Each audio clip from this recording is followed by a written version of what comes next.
Now, this type of window also has weights inside the wall, and those weights are attached to this rope that are attached to the window sash to make it easier to raise the window. And obviously there's a problem here we'll have to repair, and that's the first task we'll tackle.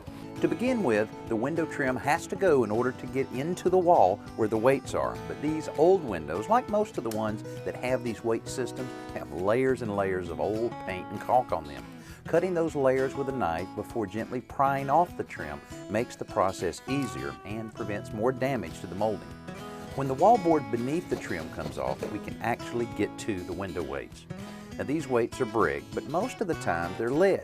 In either case, you'll want to be sure that the pulley on top of the weight is fully functioning and well oiled so that the rope, which is usually cotton and may need to be replaced itself, can easily lift the weight up and down.